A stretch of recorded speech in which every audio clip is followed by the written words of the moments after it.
Nah itu ayatnya ini, kul islahul lahum. Jadi katakan Muhammad islahul lahum. Jadi islah, membuat maslahat terhadap anak yatim, khairun, itu bagus. Kul islahul lahum khair. Jadi itu bagus, nggak apa-apa. Yang penting nggak ada niatan curang. Ya ini yang nggak boleh. Curangnya gimana? Kita ngambil hartanya dia, kita campur, tapi tujuannya kita biar badi, Mbak Teni. Ini makanya hati-hati ya, yang ngelola lembaga yatim piatu. Hati-hati. Jenengan niku nengkono melok membesarkan yatim piatu atau melok membesarkan diri. Ini beda ini. Nggih. Jenengan ikut membesarkan yatim piatu menjadi orang hebat, atau justru malah jenengan yang nebeng membesarkan diri, mengatasnamakan yatim piatu, ngemis-ngemis padahal dia yang golek badi. Ini yang nggak boleh. Hati-hati. Ini tujuannya podo tapi tipis ini. Tujuannya sama-sama membuat lembaga yatim piatu, tapi ternyata kita nunut hidup di sana. Nggak boleh. Oke, hati-hati. Ini mumpung ayatnya pas iki, jadi wali ngomong, lek pas ora ayat iki moro-moro nyeneni sampean kan ra pantes. Gak pantes. Nggih lho Bu, apalagi jenengan yang sudah tua-tua, kan artinya istrinya meninggal atau suaminya meninggal, berarti jenengan hidup dengan anak yatim. Jenengan jadi walinya. Nah ini hati-hati mencampur harta anak yatim dengan jenengan sebagai orang tuanya. Nah ini hati-hati. Niate menggabung harta mereka itu niate kita nebeng ikut untung, atau justru kita memang membantu dia biar dia nanti kalau kita sudah tua, dia sudah punya modal untuk hidup dia. Nah, jadi ma'ang faktum min khairin falil walidaini kemarin, wal akrobin wal yatama wal masakin kemarin, ya bahas yatim juga. Kalau mau infak ke siapa? Pertama ke orang tua, falil walidain wal akrobin, kerabat, sampai yatim. Sekarang dibahas lagi yatim. Nanti di ayat lain juga bahas lagi itu. Innalladzina yakuluna amwalal yatama dzulma, orang yang memakan harta anak yatim secara dolim, innama yakuluna fi budunihim naro, maka dia hakikatnya memakan api neraka. Wasayaslauna sa'iro. Itu ya, jadi di satu sisi kita diancam, tapi di sisi lain kita disuruh untuk mengelola, membantu mengelola untuk kemaslahatan dia. Dah itu ya. Nah makanya ini lanjutannya ayat begitu. Wallahu ya'lamul mufsida minal muslih. Wallahu ta'ala Gusti Allah iku ya'lamu maha tahu. Jawa ini ngudaneni cara Jawa. Ngudaneni sinten Allah maha tahu. Al mufsida ing wong kang gawe rusak. Lah ini membuat mafsadah. Li amwalihim terhadap hartanya yatim. Bimuholatotihi kelawan nyampure mufsid.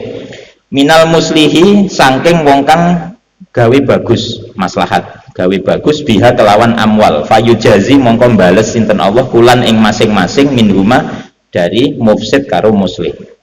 Nah, Allah nanti akan membalasnya. Jadi siapa yang berbuat baik, siapa yang berbuat buruk, Allah tahu. Nah ini, yaitu tadi yang berbuat buruk berarti yang nebeng cari untung, mengatasnamakan yatim. Ya, yang berbuat baik memang murni membantu yatim demi kemaslahatannya yatim. Lah ini wallahu ya'lamu mufsida yang berbuat rusak minal muslih daripada yang berbuat baik. Tahu semua, nanti akan dibalas oleh Allah. Makanya hati-hati saya hati-hati. Kalau nggak bisa, lah ini ya, ini kelanjutan dalam fikih, keterangan dalam fikih. Kalau nggak bisa berbuat maslahat haram. Kita memegang diamanai harta anak yatim, kalau nggak bisa berbuat maslahat itu haram. Jadi wajib sebagai wali mengelola harta anak yatim itu wajib ketika maslahat. Kalau nggak bisa maslahat, hati-hati. Nah itu.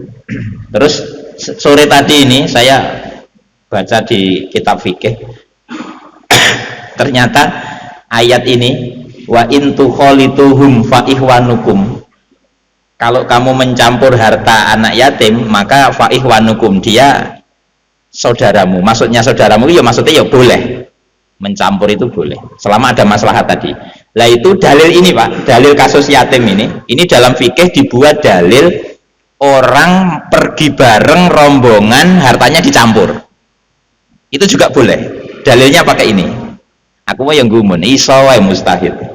Jadi mustahid ahli fikih itu ditanya oleh orang, ya yes, pokoknya orang tanya lah, bagaimana hukumnya kita pergi bareng-bareng rombongan, uangnya dijadikan satu, nanti kalau makan tinggal makan bareng, pokoknya makannya bareng. Terus itu jawaban ulama, boleh pakai ayat ini. Jadi ayat menerangkan nyampur harta anak yatim kepada harta walinya kalau ada maslahat boleh. Lah itu dibuat dikiaskan. Nah, jadi kasus yang lainnya yaitu tadi orang pergi bareng-bareng musafir rombongan, hartanya dicampur jadi satu demi kemaslahatan. Karena lek mangan dewe-dewe kan yentek akeh Pak, lek mangan bareng kan rada irit, apalagi masak sendiri itu irit. Sing sering lunga pengalaman ya Haji Jainuri umroh lek iso golek mangan dewe bareng-bareng irit Pak, apalagi bisa cari makan masak sendiri dan irit lah itu. Apalagi nanti kena hadis itu, makanan yang kasratul aid, banyak tangan yang menyentuh, itu barokah ya kan, akhirnya ya makannya dicampur saja. Itu kena itu nanti tambah lebih mendukung mencampur, bolehnya mencampur harta. Lah itu sampai sampai yang tanya itu ngengkel, loh lah teman-teman satu rombongan musafir itu yang satu makannya banyak, yang satu makannya sedikit imit-imit, artinya yang makan sedikit rugi karena jatahnya kemakan temennya yang banyak. Itu bagaimana? Ulama tetap jawabnya tetap boleh nyampur harta, dimakan bareng tetap boleh. Nyapa kok tetap boleh? Karena dia sudah saling meridokan, ulima ridho ya kan. Umpama kita ini ya satu masjid, dengan mengumpulkan harta kita jadi satu, berarti kita itu sudah ridho kalau nanti saya makannya sedikit, terus jatah makan saya keambil temennya yang makannya banyak. Umpama dia nggak ridho kan dari awal sudah nggak mau urunan. Nah itu maksudnya begitu.